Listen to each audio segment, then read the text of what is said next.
hello. Hey, London, how are you doing? This is my story, bringing you captivating stories and challenging stories from the streets of London. I hope you're all doing well on this lovely day. You're well and safe, and that you are, smashing through 2023 so far. I'm your host, Reverend Victor, and I've got your host as well, AY. How are you, boss? How are you doing? Doing great, Good, brother. good, good. Happy 1st of May. Yeah. And I'm so grateful to God for this platform to be Nice. able to showcase what God has put inside of us. Yes. Music creation and everything related to music. Yeah. Awesome. Feeling blessed, Awesome. man. Awesome. Wow. Feeling blessed, bro. Well, that's your host AY as well, and each week we will be taking you through into the streets of London and bringing you stories from different people. What's going on, and talking about the encounters and life experiences. I'm telling you, there's a lot of people out there that you just need to hear their stories, and some of them are humbling, some of them will just make you cry, and But not to forget that this program is also sponsored by Conquerors Church and Flow Bars TV. Bars and flow. Bars on Flow TV.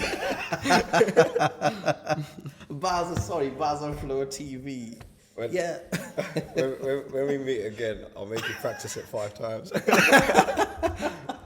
There's bars and flow. Bars is like when you're rapping, and flow is like when you're flowing, rhythm. So yeah, all matches. So can you since you do both bars on it's about rapping. Maybe you can rap on the jingle. Let's hear you rap Why on the not, jingle. man? I'll rap all day. Man. Let's go. Yo, I get Powered by I get the Riverside. power from the Most High. I am more than just a conqueror. I came through in Kid Brook, matching through doors. When I sign in, I sign with the Holy Spirit. No, I don't come in just to talk and chat. I give you real life stories from the depth of my heart. Every day I'm on the street, cause you see what I'm talking about there, cause. Awesome. Come on. You got an applause there. A round of applause for AY. When everyone tells me that I should just continue rapping, Yeah. forget singing worship, but obviously, I love rapping, man. I love rapping. Nice. That's what- Yeah. So here we go. Yeah. So hey, I don't know. Today we don't have a guest per se, but I think we can run our own personal stories and relate them to Christ and see how we can look back and see how far we've come, in this journey with our own journeys, different journeys, and with Christ, and see.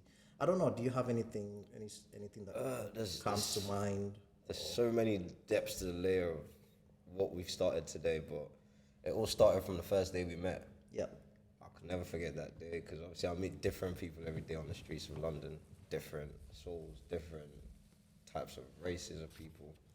But I remember you came on the side while I was singing, and I think I was singing alone, right? Yes.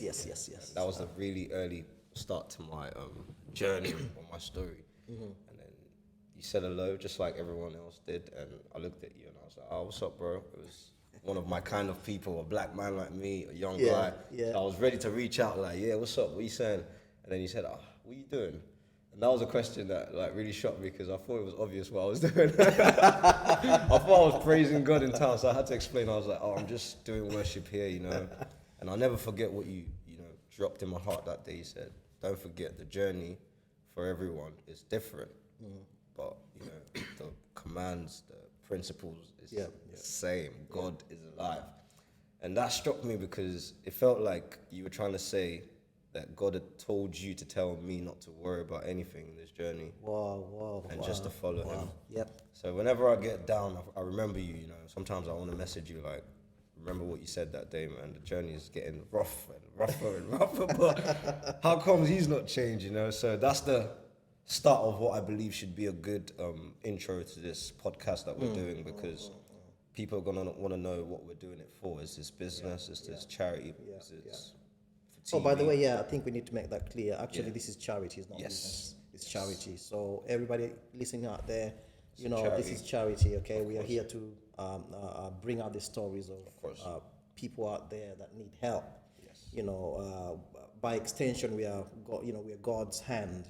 God is using us, using our voices, and our the airwaves, and to reach out to these people and sensitize people out there. And if you're out there and you listen to these stories and maybe you're touched in a different way or a certain way and you want to help, feel free. Of course. We're gonna give out our handles. I don't know. Do you have a Twitter handle or anything? I'm gonna have to create one today. I'm gonna have to create.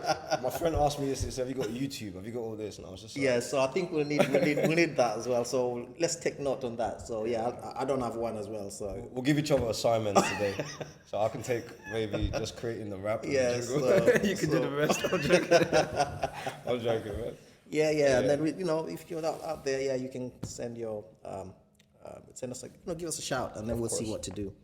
Yeah. Also, if you're out there and maybe you've got a captivating story about a challenging situation or experience that you had in life, and you want get to be in on the touch show, as well. Yeah. You can be on the show. Exactly. It's open. So long as we're here to help humanity. We need to hear those stories. We need to hear loads of stories. Yeah, man. but if you're out there, you've got an interesting story, and surely this must have been the hand of God in it. If I wouldn't have come out of this if God was not in it, or what I mean. So yeah, so there you go. So basically, my name is Ayo, and some people call me Peter, and it just makes it easier for whoever can't be bothered to pronounce my African name to say Peter. It kind of attaches itself to a notion that I am stubborn. I like it though, because when I tell people my name is Peter, they can either run away or the rock work with me, because it's like, Peter in the all right, Bible, cool, this guy's going to be complicated. He's definitely not going to be as like straight as I want him to be. That's what people think. I get all the time, people don't trust me. So whenever people come and talk to me when I'm worshiping in town, for me it's like a really cool game to see the facial expression on them, because there's an expectation. Why is he singing worship in town? Who's let him do this? Why does he look like that? I remember you asked me the other day, you was like, oh, what's up with the ring, the chain? Yeah. And funny enough, I've started taking them all out one by one. Oh, really? I haven't got my earring on. No, I didn't mean that you should take them out. No. To get them. You know what the funny thing was? Nobody could talk me out of it, even my dad. Like, I'm a rapper, and there's a look that certain rappers have to look like to even be listened to be heard. Before you can get in any shows, you have to look a certain way, you have to dress a certain way. It's just culture. But recently, just getting old has made me just start not caring much about the expressive side of the art, more as opposed to the creative side. So I permanently took out my grills the other day and I broke it. And it wasn't even like anything, because my mom was crying on the phone. She was like, I could have had that. That's real white gold. And I was just like, I'm just tired of it, man. The earring, I just got rid of it. So clearly, I even had a Versace ring. I left it. I left it at what's it called, Cash Converters the other day. I used the money to do something else, something charitable. It's been difficult, but yeah, we're burning the old side. Wow. But change, yeah. But talking about change, it'll be good to start the story off from 2020, because that's when my real conscious self, Peter, was coming out from whatever trials and tribulations I was going through. Yeah. I'll make it very brief. So I came to this country when I was very young, probably about 18. Dad paid for my fees, and I really messed up because I got involved with bad friends. Not too far from here, Woolwich. I lived with 2 guys actually. And I'm going to try as much as possible to include Christ into everything so that people get a valid understanding. So I do come from a very, very privileged background, to be able to pay for your son's school fees from Africa in pounds. It cost daddy like at least 60K to put me in this country in 2007. But I've really messed up because I wasn't sure if what I was meant to do was go to uni, get a degree and come home and work with dad, because dad works in the government. And surely that's not what I wanted to do, because that meant I had to grow up real quick, wear a suit, go and do all this stuff that my dad was doing. And all I wanted to do was live what I saw on TV, on MTV, I wanted to be like these rappers and all these, I won't say gangsters, but that's what they were, Ice Cube, Snoop Dogg, Dr. Dre. I liked their music, but all they were singing about was being abroad and living a party life. So believe it or not, bro, I really partied my life out. From when I was 18, I would go to school only on Fridays. And when I go on Fridays, my job was to get people from school to come to my house to party with me. Wow. So my house was opposite school. I first went to college. I went to Holborn College, and it was crazy because all my mates there they're doing really well right now, like All right. lawyers, doctors, Wow. big boys, you know. But looking back, all the photos I've got was me going to school, pulling them all to my house, To your house. to come and party with me. I'm talking weekend, Friday, Saturday, Sunday. Wow. And the way God works is he's just going to watch you for a while, Yeah, yeah. let you do your thing, and then when it comes to a while, he just give you a tap and be like, what you doing? So 2009, you know, I started running with loads of gangs in Woolwich. No, 2008 actually. I had to travel back home for emergency because I got into a gang fight and, you know, I almost lost my life. We had a fight in the When you say you had to travel home, as in I had to go back to Africa. It was Nigeria? very deep. It was that that Nigeria? night. Yeah, Nigeria. It was that night. It was me calling my dad and saying. so you went voluntary, not that you were pushed by your dad or anything. No, you were running away basically. Yeah, I was running away from Plumstead. We had me and my friend got into a little altercation, and Yeah. basically these two guys were Jehovah's Witness, Yeah. and they were kind of weird, man. They never celebrated birthdays, and we lived together. They never did nothing, and while we were friends, I became the enemy for some reason. I owned the house. My dad was paying for the house. Okay. And we got into this argument because they would let anyone and everyone just come into it. It's called a bando. They made it into a bando. And I got fed up. I was like, I want to be here on my own, bro. Like, my parents are coming anytime soon. I can't have the local, you know, prostitute sleeping in my house, the local gang member. I need to have this house for myself. And we got into a big, massive argument that night. We was at the cemetery, and basically, I'll never forget these things because these are things that shaped who I am today. You know, and it felt like two people were fighting one person. Yep. I called the police, and the police said, "You've not been hurt, so what's the point?" So I took off and ran, and it was so bloody that I had to go to Nigeria the next day. And thankfully, I did because I saw my late grandma for the last time, and she died straight after. So I came back 2 weeks after, fresh start. My dad was like, "Behave yourself. I'm gonna pay for you again to go there." I was like, "All right, cool." Go back again. Yeah. New set of friends. Set of friends, yeah. Now I'm just on the other side of Thamesmead. Yeah. I'm thinking, oh, this is a nice area. New set of friends, new set of distractions, which I won't go into. Yeah. But the idea was I was wasting my life. Yeah. So every year in the UK was just going by. I was just getting money from dad and mom, doing nothing. Yeah. And I was quite good at school. How old were you then? I was 18. I was reading law. Wow. So I was quite good at school because I was this is a funny story because I was doing everyone's coursework while I wasn't attending school. Wow. So basically it was law. And for you to cram law, you have to be a madman. You have to know so much.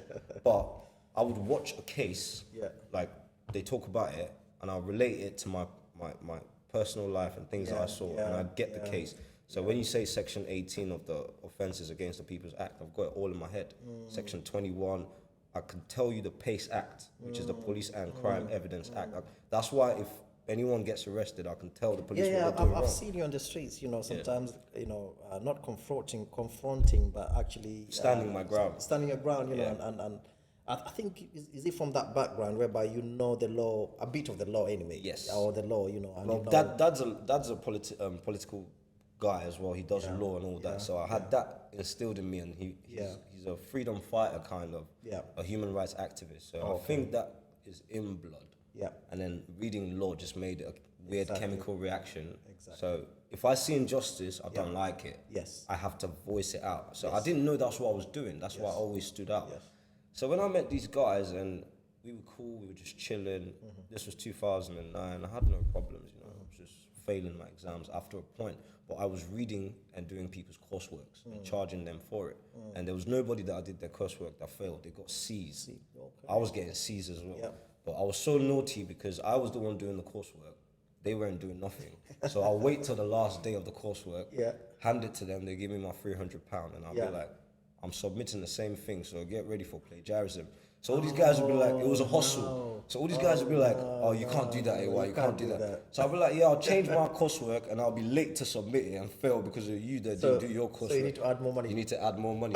So that's how I was hustling everyone in school. I was making £600, £900. Yeah, it was weird. It was like, good to So AY. it's true, you're a real Peter, you know. I was making this money low-key, but in my head it was legit. Most of these guys now, they've got degrees, they've got life, but they won't remember how I was doing their coursework. So anyway, I Thank forgot. God you didn't get into trouble. You didn't get any, nobody, you know, didn't get any beef with anybody, did you? No, it was legitimate. I was running a coursework scam. I was helping everyone write their courseworks. I was changing words, and that's how I got clever, because you can't write the same thing twice or 3 times. You have to change words, synonyms, and everything. And I really had to read for it, so I had no choice. But something happened, and that changed my life. I got therapy for the first time in school. So I was anxious before an exam, and I went into the library and I just started tearing the books. And my director of the uni, who was Tim Mahugman, I'll never forget, he sat me down and he spoke with me and said, "What's the matter with you? Like, what's going on?" And I said, "Look, I've got these exams and I don't know what's going on. This is my life, I don't know if I'm gonna excel, And this was final year. So long story short, he got therapy from me, and they said that because my dad's got this big vision that he's carried out and accomplished, I'm fighting the idea of trying to walk in his shoes. So they preferred if I just naturally was myself. And that made sense, because all I wanted to do was sing and rap. I never cared about the law. I never cared about Lord Denning or Lord whoever was writing these laws. I just wanted to be in the rap game. And for the first time, I thought, I don't care anymore. And that's how I dropped out from uni. And final year, I didn't graduate. I didn't care, but I was a full-time hustler. I became a street guy. Met many people, and that's how my life went. I was going clubbing. I was meeting women. So at what point did you realize that actually, or did at any point did you feel like God was in this thing, or guiding you all along, even though you're making mistakes and doing all these things? That's a good question, because sometimes I went to church. Only because I thought if I go to church, my uncle's go to church, he would see me and tell my dad, "Oh, Peter was here," so I can take a register. But maybe those prayers from pops and mom and uncle and everybody was keeping me, because, like I said, I went to Nigeria after a fight. I got attacked so many times, but nothing tragic ever happened to my life. It was more like that party that I was watching on TV from Dr. Dre was happening every day. So my job was to get up every day and live a party lifestyle, as much friends in the house. It was a party. I had this slogan called "Every day is a holiday," because I was working. Funny enough, I had this love for work. So I worked in Marks and Spencer's, Primark, H&M. I did every retail job that you can ask of. I was the first guy they signed on for the NHS to advise people to stop smoking. And I was getting 60 leads a day, because I'll just go and meet people and tell them, "Look, I don't care about your health, man. Just sign this paper and help me get a payday." So a lot of people love the approach. Like, he doesn't care about, they just sign it. So I was getting leads and I was getting £18 an hour, but I just loved money. I was working, so I didn't really need God. Basically, how can you tell me, when I've got the NHS, I've got daddy paying my fees, I've got a car, that God wants to use me for what? There's no point. So do you think that's a kind of a stumbling block to many people, in terms of... Yes. Especially you've been on the streets talking to people, and sometimes you approach somewhere and they're like, you need God, you need Christ, and they're like, "Why do I need God? I've got this, I've got that, I've got a good job, I've got a house, I've got 2 cars on my drive, or 3 cars, I got Lamborghini, whatever." How do you deal with that then? When I meet people on the street, most of the poor people relate to me more, because they feel like I'm also poor and homeless. So when they talk to me, they expect this level of understanding, like he's the same as us.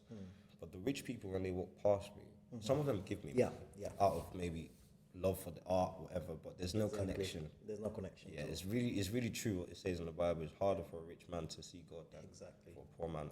I've worshipped with loads of people before, but more time with the beggars and the homeless people. Wow. So does it mean, this is kind of cheeky, me being cheeky, does it mean that poor people are more godly or more spiritual? I won't say that. I'll just say, basically, there's a level of wealth that you can accomplish, right? And I'll bring this to my own practical self. You asked me, you said, "What are you doing on the streets?" I explained, I said I was worshipping, but really and truly the story was I was homeless and I was broke. And I knew that I had 2 options, either to go back to the life that I knew or do something quite different. And that's where the story then leads from 2009 to 2020. So I've enjoyed myself, I've wasted my uni, and it's important for me to say this, because a lot of kids are not even going to go to uni today. But they're going to go do 4 years in prison. University is good. I don't want anyone to deceive themselves. It's a good it's a good thing. Yeah, anyone that goes into education, please, if you're online, if you're present, if you're in Keep on, class, yeah. even if it's a stupid course, yeah. you need to do something Focus to on it, separate do yourself. something, yeah. Because the new world today, it's not like before where you can either be a cleaner and Yeah.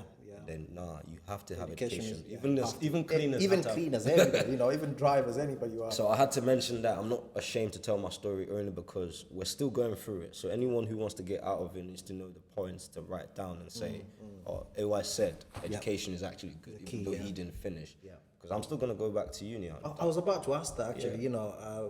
but I thought maybe it's too soon. No, What was- it's do you knowing have any exactly- ambitions to Oh go yeah, back? I've been offered 2 courses. One's direct music course with Beyonce's dad, which it took a long. I told you I said I'm really getting confused. Yeah. Direct mentoring from Beyonce's dad in London to study music production and You everything. said Beyonce's dad, what do you Yeah. mean as in?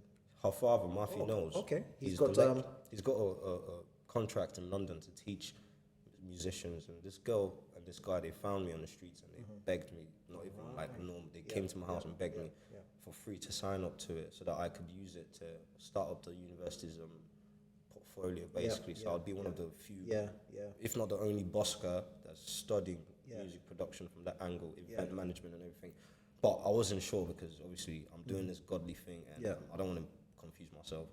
And I've also got an offer to go study like spiritual stuff. That brings me to another point. But before you get there, I just want to remind people that this is my story. Yes. Bringing you captivating, Yes. challenging stories from London and beyond. Because in the future we'll be having guests even coming from Africa and different parts of the world. Of course. That's why we say. That's why I say from London, or our jingle says from London. From London beyond. to the world. yeah. I had to make sure I put that in there. So guys, We're somewhere here. yeah, we're somewhere. Where are we? This is Greenwich. This is Greenwich, Royal yeah, Hyde, yeah, Blackheath Hill. So we should be somewhere around here. Oh, This is right, Lewisham, Deptford, somewhere around here. Lumpy, Blackheath. Okay. Oh no, it's behind you actually. Keep. Is it? Blackheath, yeah. No, keep on going behind. Yeah, keep up there. There, right there. Yes, yeah, there that's you go. where we are. That's where we are. That's where we are, yeah. Yeah. In future, also, I'm thinking of, if this, I believe not if this will grow anyway. Of course. Yeah. So we'll be having road shows. Yes. So we'll be moving not only in Kidbrook, but we'll be moving like through all these estates.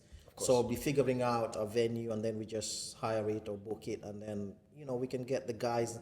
We can even go into a gang and bring them in and hear their stories. You know what I mean? So Everyone's got beautiful stories, man. yeah. These guys. Let me tell you one thing. There's a day I was driving, and I finished because I'm a driver. I'm a VIP driver, chauffeur, and I drive people. So I dropped one guy somewhere in Stockwell or no Clapham. Yeah, Clapham. There's some rich neighborhood around that area. Yeah. And then I was driving back, and I had to pass through Brixton. And when there was a road, these road works somewhere, so I had to go through the inner streets of Brixton.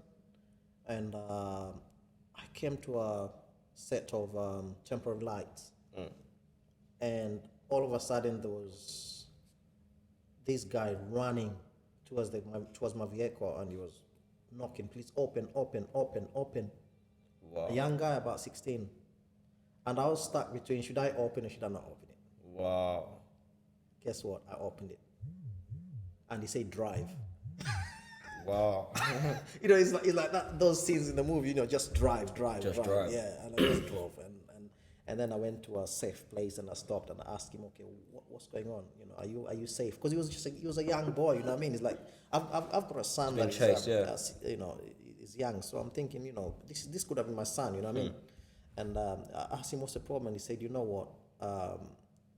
That's my house where you picked me up. And I'm like, so why didn't you go into your house? Why did you run to the car? He said, oh, it's because my best friend was murdered right there, right outside our door. Whoa. And since then, I've never been like, free, because I saw it happen and I know who did it. Who done it, yeah. And I can't tell the authorities because I'm scared of my own life. If I tell, and they think that I'm gonna tell. So everywhere I go, I have actually to get a taxi. Shopping, I have to get a taxi. My mom pays for it because he's not working, so he says mom pays for the taxi. Everywhere he can't just jump on a bus or walk freely. He's actually, in prison. In terms of he doesn't have any freedom. You know what I mean? To walk. like anybody else, you know. So, you know, they're always watching him. So the reason why I went to the car is because there was another black car parked outside the house, And he got scared. and he got scared and he couldn't go back in, so he just came in. You know what I mean? And you know, so he told me all these stories of how the thing happened. You know, how the guy got murdered and how the mom is traumatized. You know, the friend's mom, and he keeps on going and, you know, to the house to kind of. At 16, he's seen that already. Yeah, so why am I saying this? I'm saying this so that we can go out there, you know. There's so many things happening around this map here, Woolwich. You know, you've been a Woolwich boy.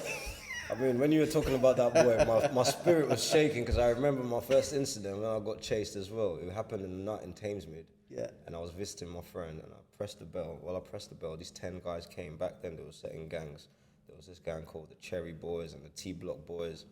I just came straight from Africa. I did not know anything about. In fact, I wanted to explain to this guy I'm fresh off the boat, bro. I don't know nothing about this gang life. But he went, "Oh, you took my phone yesterday. You're from T Block." I said, "Oh boy, you get it wrong, man." I was speaking pidgin like, forget this. This is an African man wearing a hoodie. You got the wrong man now. And then he counted 10 for me. Wow. Bro, when I started running and I look back, I think I won't be alive today. Yeah. My friend even closed the gate. My friend, I stopped being friends with him after the day. The gate, he was meant to open it. When he heard everything and saw that, he closed the gate and ran. But this is the beautiful story. Yeah. The guy had a knife, everything. I saw that guy last year preaching in Woolwich. Wow. Awesome, I went to him. Awesome. No, he came to me while I was singing. Yeah. He said, "What are you doing?" I said, "Normally explain." When we exchanged and I checked his profile, it was that guy that tried to stab me many years ago. He'd become a fire breed evangelist, those ones that want to raise the dead. Not even a number one. And I said, look alive, this guy put fear in my life a long time ago. Yeah, but that's the beautiful story. He's hench, he's got muscles, but he's them ones that want to do the raising of the dead, he's fire for God. So I was like, look at this guy, man. Awesome. Well, everybody listening to us, this is my story from London. And, you know, we'll be back after the break. Yes. Amazing. All right. I love that. It's like in a different world. Once you take off the headphones, isn't it? Do you know what? Once you get started, I've never done a podcast before, so blimey, man, this is amazing. But we've made a...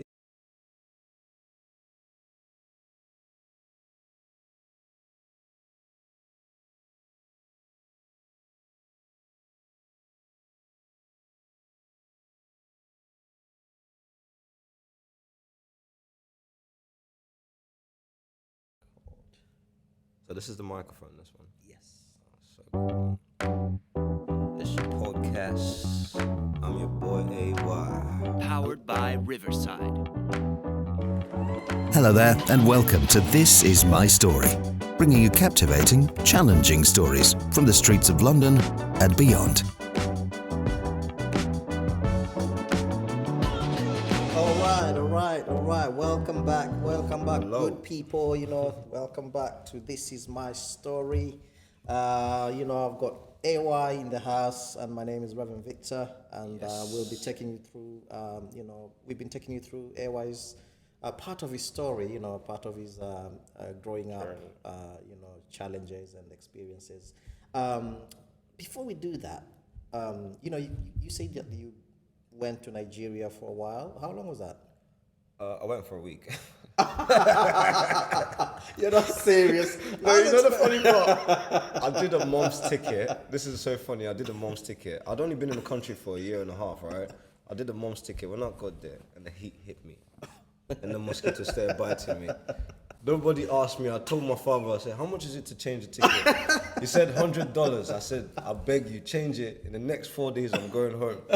He said, "Home? I thought you were home." I said, "No, England is home. This Nigeria is hot." I've not been since then, you know. You've never been I've never been to Africa since 2008. But I'm coming, man. I'm coming with good music. I thought, you know, you'd give me like, I've been there for 5 years or something. Oh, no. 1 week. In fact, it didn't even make 7 days. 6.5 days. 6 days and no night. Yeah. 6 days, 1 night. I miss home, though. I miss my mom and dad and everyone. But they come here all the time, so Yeah. I'll never get to miss them. Okay. Before we move on to the second half of your story, since you know, talking about Africa, I'm just gonna throw in an African proverb, you know, just to break the ice as well. There's a proverb that says, "The past is your head, but the future is in your hands." Oof, I like that one. So like that what do you make of it? What do you understand of it? You know that. Let me repeat that again. The past is in your head, Yes. but the future is in your hands. Wow. The past is in your head. Yeah. The future is in your hands. Yeah. So you can either leave the past behind and create a new future because your head holds and retains stuff, but your hand releases stuff. Maybe I I'm like wrong. that. I like that. I like Your that. hand Actually, releases. yeah. I mean, your hand can grab, but your hand Yeah, can release. yeah. But your brain absorbs and soaks. So you can create stuff from the past as well, but the future is a gift. It's a gift to hold. No, that's So, lovely. yeah, Lovely. I guess that's what that means for me. Well, you give it a try, yeah. So you got your past in your head, yeah, Yes. and you're talking about it right now. You know, so let's talk about your future now. You know, what we're about to do here, and you know, what kind of how can your experiences actually be beneficial to others. others? Yeah. Great story. Yeah. I mean, for someone that didn't do so badly in uni and still didn't love being there and dropped out, Yeah. what do you tell a little kid whose parents are wealthy enough to finance any dream? Because it was a dream of mine to come to the UK and study law. Yeah. What do you tell that kid who's not happy doing what he's promised his family that he wants to do, and there's a burning desire for him to be something Yeah. that he probably doesn't think is worth sharing, a Well, dream? Yeah. But God has designed that for him. That's where my story leads to, because I worked all through, like I said. I was a driver. I did delivery for a company. An African millionaire met me and wanted me to work for him, which I did. But I just had this bad image that I'd carried and this character that people just thought every time they saw AY was trouble. Anything I'm doing is trouble. So I had a company, a dry cleaning company, and I was giving jobs to people in Gravesend, giving contracts in London. But no one could really go past that idea of me being a thug or a street kid. So even though I was controlling thousands of pounds being exchanged between contracts and companies, it was still, it was here. You know, and I didn't get it, because when it came to paying me my money, I didn't want anyone to be like, it was here. Yeah. We're talking of $2,000 a month and it was here. No, Exactly. I want you to sit with me and understand that I'm very important to structure. But what God did was God then made someone make me leave the job. So I had an argument with the boss, and it was his lifelong desire to get me out the job, because the millionaires loved me.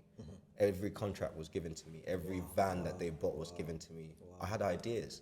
So this guy fought me, and it was a David and Goliath situation, because he was big and he was going to beat me up that day. It was on camera. But instead of the guy getting told off, I got suspended. So every time something like that happened, it made me want to quit school.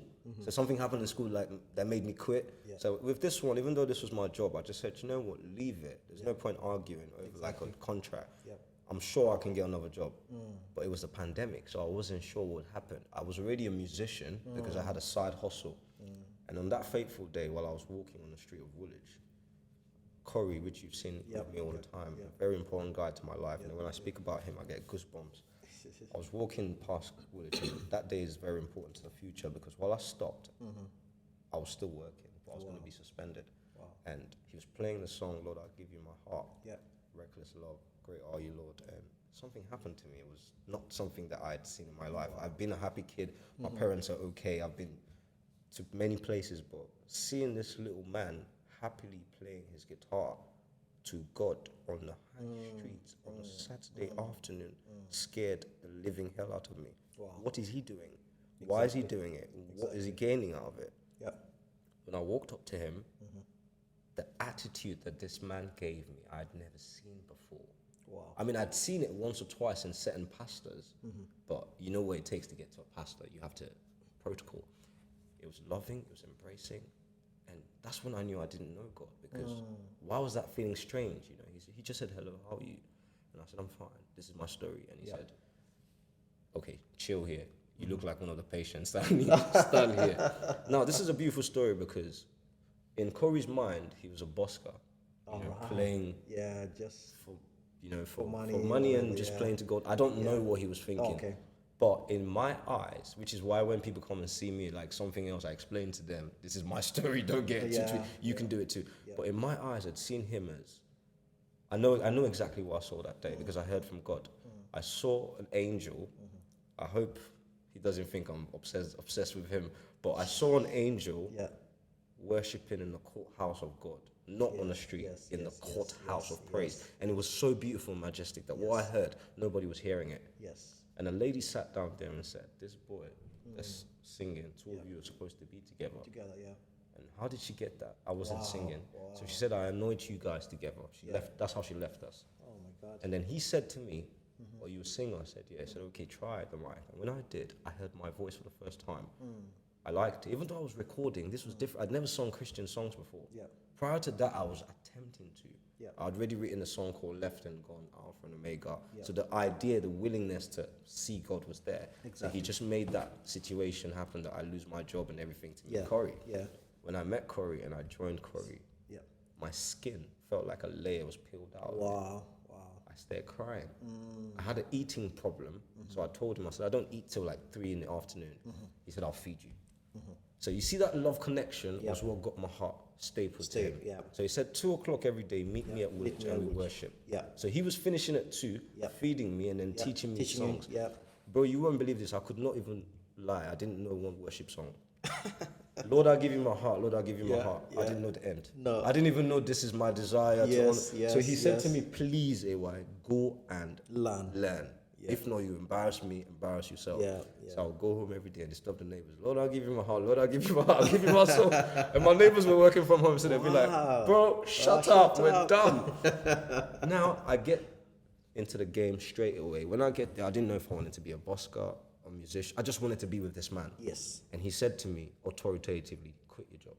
Wow. And that's what I did. I didn't quit, I just didn't go back. So every 2 o'clock, I'll be waiting like a little child to go and meet Corey in Woolwich. And when I go at 1. So he doesn't even know I'm watching him. I'm watching everything he's doing. Yeah. And then 2, I just appear and then he's like, all right, jump on the mic. Yeah. And then he said, buy your own speaker. And I did. And I realized that we were meeting witches, not normal people. Wow. We were meeting demonic forces, not normal people. The council were against us to a point whereby we had our last warning in Woolwich and we got banned. Yeah. For singing Christian songs. So then it became really serious for me, like, wait. I lost my job. I need to go back to that story. Not this. This is looking really terrible. And before you knew it, we were nowhere to be found anymore. It was either we got chased, we got silenced, and we didn't know what we were doing. So I told him, I said, God's told me, you do what you're doing, but I'm going to stick to Gravesend. There's a lot of people that I know that would love to see this gospel. And bro, it started growing till he met me, and then I realized that God is so good because he covered my finances, he covered my security. So no one's ever touched me on the streets singing worship. They tried to. I told you so many times, people try to kick my speaker, their legs hang.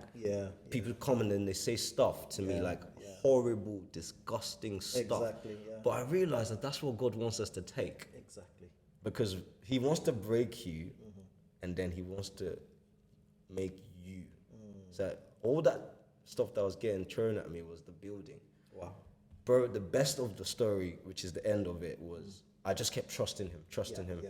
And obviously, you know how I met like my family and everything. But the beautiful part was I was on the train on Woolwich, because obviously we got banned and I was still going Woolwich. Yeah. And this lady was on the train and she said, can you come to my church, which is the church I go to? But I'm from America and we're doing a corporate program. Yeah. But God has told me that you should come to the church. Yeah. Bro, I go to the church, they asked me for £30 registration. I said, Dad, you see why I told you I'm not Christian? Me, poor man, they want me to pay £30. Look at the beautiful church. Why am I paying 30? I'm going home. My father said, if you leave that place. My father said, pay that money and even give them extra £5. I said, this man, I paid the money because now my dad is interested because now I'm serving God. Before, he was interested, but it was like, what are you doing, my son? But now it's like, if I call him, it's like, that's what the Bible says. I'm going to support this. Bro, I dropped the 30 quid. The program was called Recognizing Apostles. Recognizing and Identifying Apostles. when I got there, everybody there was a bishop, pastor, yeah, reverend. yeah, So I knew I wasn't supposed to be You're there. nobody. This is not. I knew I wasn't. So then they You're gave out us. of- They gave us the impartation and they said, "You guys are ready. You guys are apostles. In fact, we've got the spiritual school live, Yeah. which is almost £1,000. But if you want discount, it might." Yeah, I was just ready to go home. So I asked the question. I said, "All these things you're saying is really lovely. It sounds sweet, and nice." I said, "But I got every day as an apostle in Macon, get abused. No Christian has ever supported me out there. Wow. All I get is evil people coming to tell me, oh, you touched my heart there, which is good for the gospel, but I still look like I'm alone because there's no support from the church. So what are you really saying? Are you telling me that a young guy like me, who on the first day, when I came to do this worship, I got given a guitar. The guy just stood there like this, looked at me, gave me a guitar, said, meet me at 7 at my house, and then gave me a big bag of drugs to go sell. Yeah. So that's what I've been facing since, with no support. And you're telling me to keep on doing it. You're crazy, I said to them. And they said, that's Peter over there we met on the train. Oh, can you tell him his prophecy? Bro, that's when I got scared. So they tell me about my past, everything. Everything. Now, for me, this could be like, okay, maybe someone Told you. told them. you No, know, told them. Maybe your dad has called Yeah, them. so I'm just watching them. I'm like, all right, tell me about why that guy tried to hurt me then. It's like, okay, this is the reason, this is the reason, this is the curse that was placed on you, but this is why you went to Nigeria. Wow. So I'm there shaking. Yeah, And then they go, you can't even run away from it. We've enrolled you onto the spiritual life school. Exactly, yeah. I still haven't gone. And this is a good story. I haven't gone because Yes. I told them, I said, let's take it stage by stage. I am a street busker who's worshiping God 9 to 5 every day. Let's leave it at that. I'm not a pastor because that was the problem I faced with all my friends, Matthew and a few of them. They thought that God had given them a ministry. All right. Which is true. Yeah. But not everybody's a pastor. Not everybody's a reverend. Not everybody's a teacher. Not everybody's meant to go and build a building. Yeah. The building starts here. If you can't show the people around you love and feed them, there's no point opening a building. Exactly. So I told them, I said, let's leave it at the street level. And then they said, yes, that's what God said. You're not going to even go past trying to build a church. It's an under 25 ministry for people in music. That's where I got it from, Bars and Flow. Yeah. They told me, and that's like a cheat because they told me exactly what to do, how to do it, and they said, we will support you. Yeah. Now, guess what, bro? Because it's such a big church, and they've given me all this love, it's enough. I don't even want more.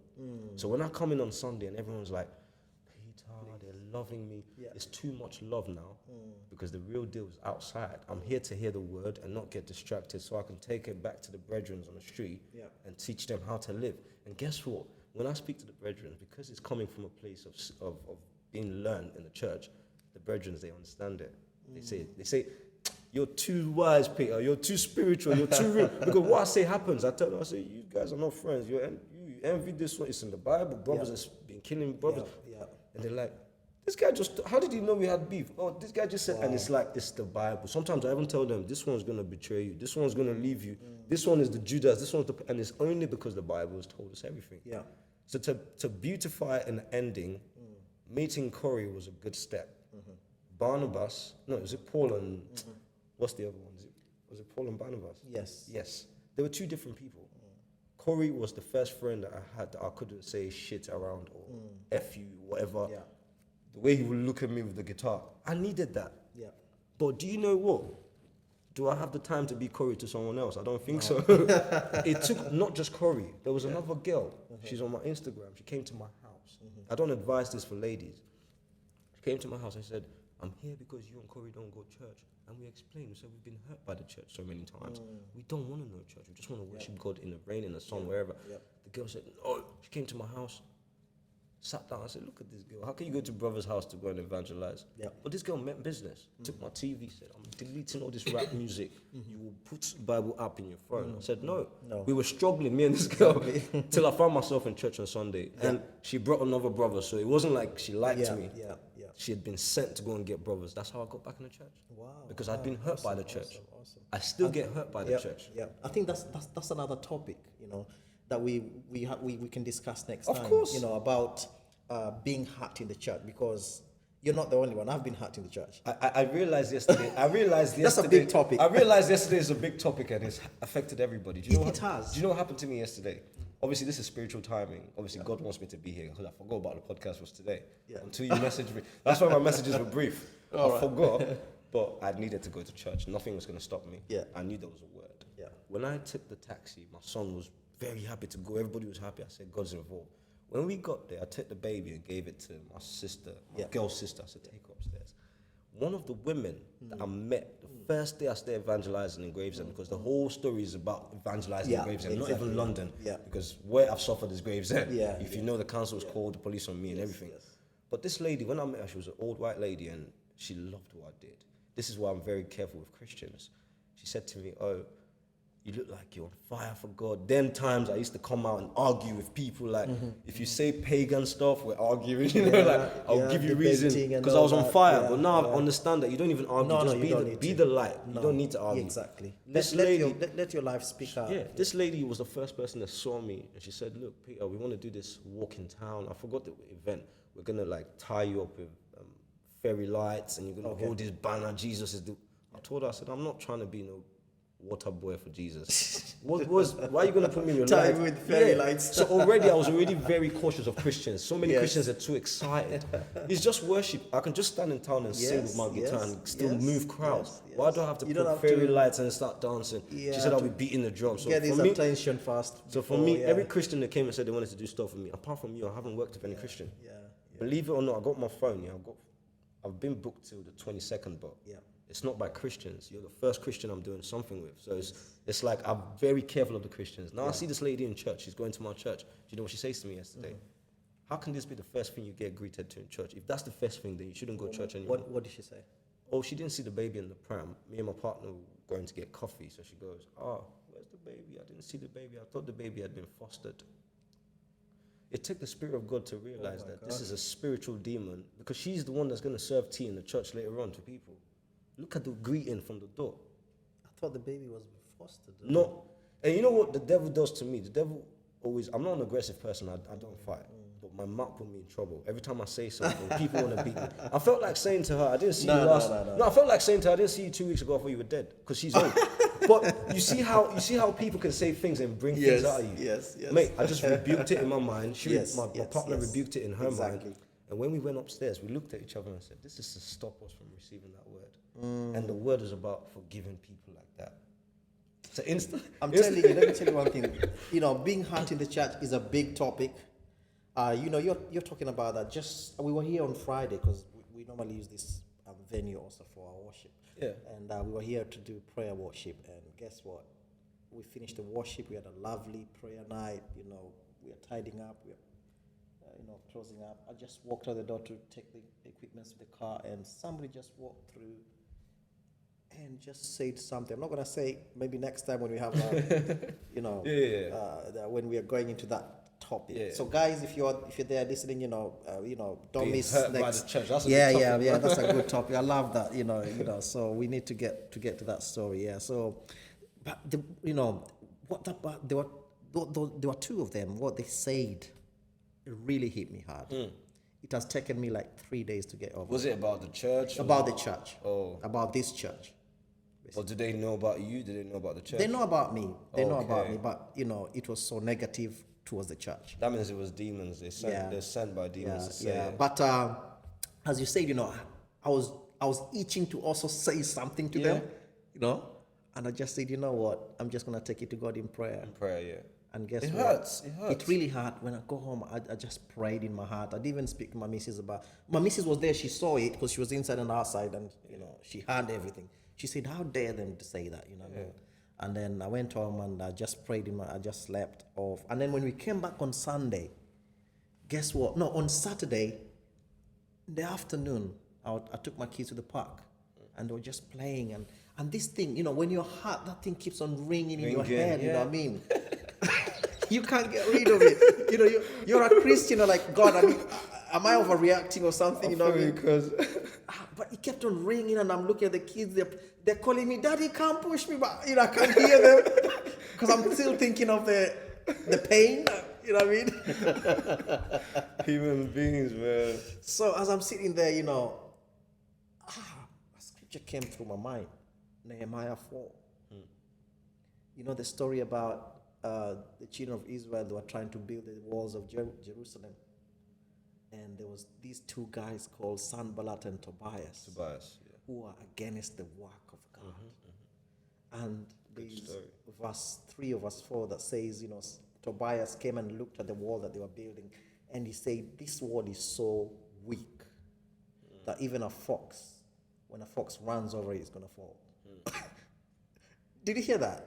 Imagine a whole wall, bricks and That's mortar. a good story, man. I've never read that book. Yeah, go and check it out, Nehemiah chapter 4.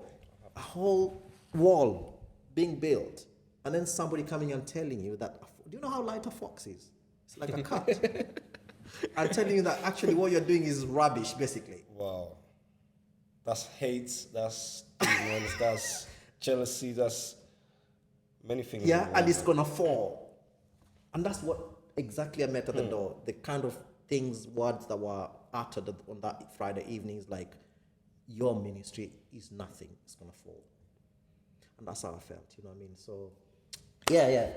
We bless those two guys. And these are not, these things don't happen by non-believers. They're not, the people who hurt us are not non-believers. They're actually believers, people in the church. Some of them are even church leaders.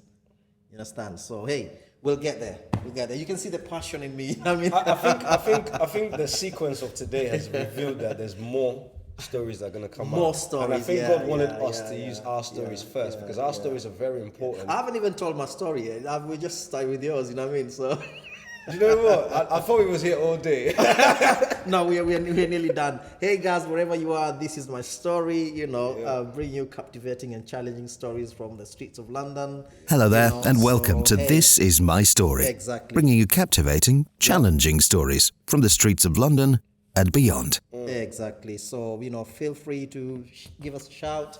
At the moment, you can get through to us. My email is covenant.saints@yahoo.com. You can check it. We will be opening our YouTube channel as well. We'll be having a Facebook channel in the future, Twitter, Instagram, all that. So, as they say, keep this, Keep this locked in. Sorry, Ewa will be helping me on the street lingo. Is it lingo language? Because I'm a bit, outdated on the street language, and so we can also reach out the youths out there. Yes. You know what I mean? Yeah. So he'll be covering that area. You'll be seeing more of him. At least coming in and sharing their stories. So with that, also anyway. Not forgetting, you mentioned Corey. Is it Corey? Yes. It would be nice to have Corey to come Corey and share a would love story to. as well. You know He what I mean? would love to, man. Yeah, I'll drag it'd him. be nice. Corey, if you're out there, we love you I'd so love much. him. I've heard so much about you, so hey, we'd love to have you on this podcast and come and share your Let story me as well. grab my guitar and play one Oh song. yeah. for you. All right. Great. I never learned how to play off him because I was scared to try and disturb the man.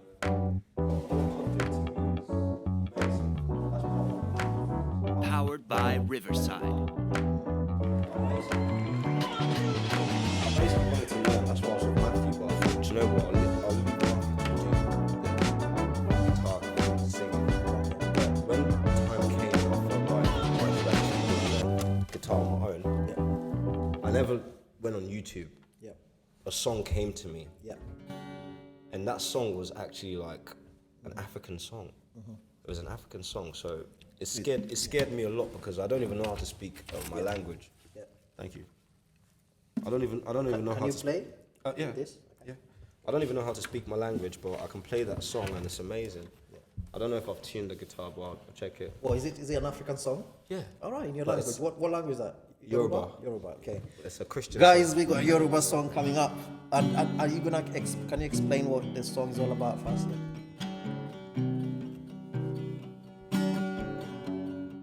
I think it's tuned. Yeah, it is. I can feel it.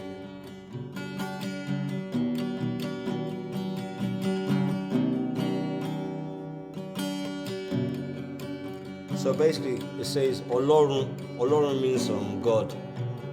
Olorun Agbaye means God of ages, I think, if I'm correct. Yeah. Correct. It says, you are mighty, Olorun Agbaye. You are mighty. Ṣebí ìwọ ló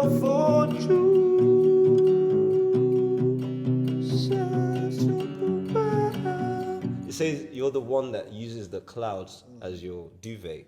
All right. So when I heard that song, I was like, Yeah. wow. The clouds is your duvet. Yeah, Shebi yeah, Iwo. So aren't you the one Yep. that uses, like, it says you're mighty. Yes. After all, you use the cloud as your Yes, as your duvet. duvet, you So just that line sleep and- caught me. And then I changed it to Shebi Iwo lo sope. Yeah. Emma told you you're the one that said you're gonna look after us anyway. Wow. And then it goes, Elohim, Elion, Aleshelewi. It means that you're Elohim, Elion, and whatever you say, you're gonna do. Wow. And then it goes, your greatness is all I see. If you have said it, then you do.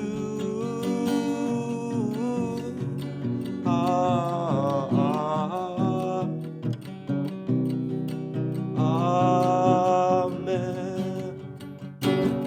And I'll change it to Lord, Yeah. please be Yeah.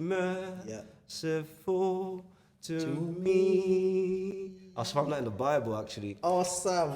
So that Yeah. when my enemies, Yes. when they gather against me, because I found many enemies doing this job, and only God can protect us, bro. So that's the only song I can play on the guitar. Yeah. But it's weird because that same rhythm, Yep. I can do a whole hour jam session with it, Yeah, yeah. and the words will just keep coming out. Yeah.